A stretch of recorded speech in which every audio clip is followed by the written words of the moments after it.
Welcome to ప్రజానేత్ర న్యూస్కి స్వాగతం. అంతర్జాతీయ మారక ద్రవ్యాల వ్యతిరేక దినోత్సవం పాలకొల్లు ఈరోజు ఘనంగా జరిగింది. ముఖ్య అతిథిగా రాష్ట్ర జల వనరుల శాఖ మంత్రులు డాక్టర్ నిమ్మల రామానాయుడు గారు చక్కటి సందేశాన్ని అందించారు. ముఖ్యంగా యువత మత్తు పదార్థాలకు దూరంగా ఉండాలని, మారక ద్రవ్యాలకు దూరంగా ఉండాలని చక్కటి సందేశాన్ని ఇచ్చారు. మారక ద్రవ్యాలకు దూరంగా ఉంటాం అని అన్ని కళాశాలల విద్యార్థులచే ఆయన ప్రతిజ్ఞ చేయించారు. చక్కటి దృశ్యరూపం, మారక ద్రవ్యాలకు దూరంగా ఉందాం.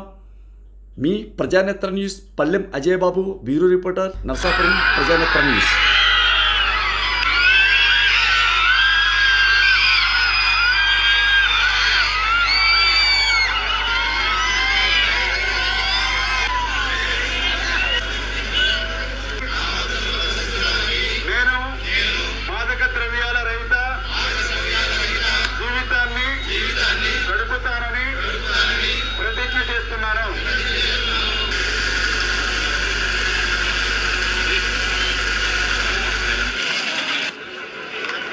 ఈరోజు అంతర్జాతీయ మాదక ద్రవ్యాల వ్యతిరేక దినోత్సవం సందర్భంగా మన పాలకొల్లు గాంధీ బొమ్మల సెంటర్ నుండి పెద్ద ఎత్తున పాలకొల్లు పురవీధుల్లో యాంటీ డ్రగ్స్ ర్యాలీ నిర్వహించుకోవడం జరిగింది.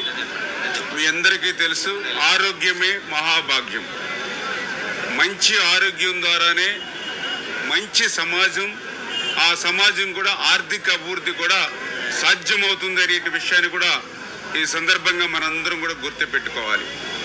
ఇటువంటి సహజమైనటువంటి ఆరోగ్యం నుంచి ఏదైతే అనారోగ్యానికి గురవడంతో పాటుగా కొంతమంది తెచ్చి పెట్టుకునేటువంటి అనారోగ్యాలు, అంటే ఏదైతే మాదక ద్రవ్యాలంటే వాటికి బానిసలై తమ జీవితాల్ని ఎవరైతే నాశనం చేసుకున్నటువంటి యువత ఎవరైతే ఉన్నారో అటువంటి వారందరూ కూడా ఈ డ్రగ్స్కి అంతా కూడా వ్యతిరేకంగా ఉండాలి, ఈ యొక్క డ్రగ్స్కి దూరంగా ఉండాలి అనేటువంటి ఒక మెసేజ్ని ఈవేళ ప్రపంచవ్యాప్తంగా యూత్కి పంపించాలనేటువంటి ఆలోచనలో భాగంగానే ఈరోజు ఆంధ్రప్రదేశ్ రాష్ట్రం అంతా కూడా పర్టికులర్గా గౌరవ ముఖ్యమంత్రి నారా చంద్రబాబు నాయుడు గారు ఇచ్చినటువంటి ఆదేశాలకు అనుగుణంగా కూడా ఈవేళ కాలేజీల్లోనూ అదేవిధంగా స్కూల్స్లోనూ కూడా ఈ యొక్క అంతర్జాతీయ మాదక ద్రవ్యాల వ్యతిరేక దినోత్సవం సందర్భంగా ఆ యొక్క స్టూడెంట్స్ అంతటినీ కూడా